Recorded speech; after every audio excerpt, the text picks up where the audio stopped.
உலகமெங்கும் ஸ்தாபிக்கப்படுவதற்கு இவருடைய பணிகள் மிக மிக முக்கியமான ஒன்றாய் அமைகிறது.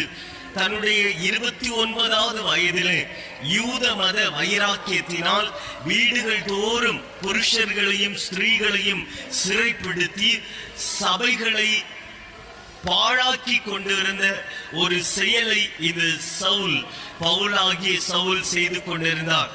கிறிஸ்து பவுலுடன் பேசின முதல் வார்த்தை, சவுலே சவுலே நீ என்னை ஏன் துன்பப்படுத்துகிறாய் என்று. அந்த வார்த்தையின் அருகிலே தன்னை முழுவதுமாய் ஒப்பு கொடுத்த சவுல் அவர் சொல்லுகிறார், ஆண்டவரே நான் என்ன செய்ய சித்தமாய் இருக்கிறேன் என்று. இந்த அப்போஸ்தலனாகிய பவுல் இது திருநாளிலே இவரை குறித்து தியானிப்பதும் இவர் நமக்கு விட்டு சென்ற வார்த்தைகளை, வசனங்களை, பாதைகளை பின்பற்றுவதும் மிக முக்கியமான ஒன்றாக நாம் எடுத்துக்கொள்கிறோம்.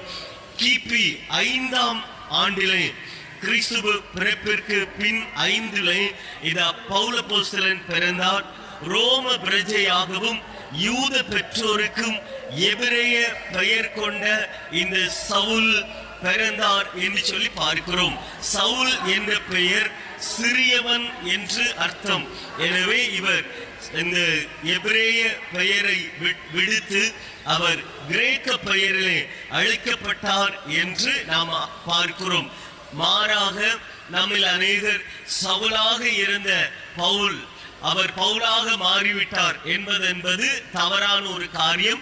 2 பெயர்களுமே வேறு வேறு மொழிகளிலே அப்படியாக பயன்படுத்தப்படுகிறது. அது மாத்திரமல்ல, இவர் 8ஆம் நாளில் விருத்த சேதனம் பண்ணப்பட்டவர். இஸ்ரவேல் வம்ச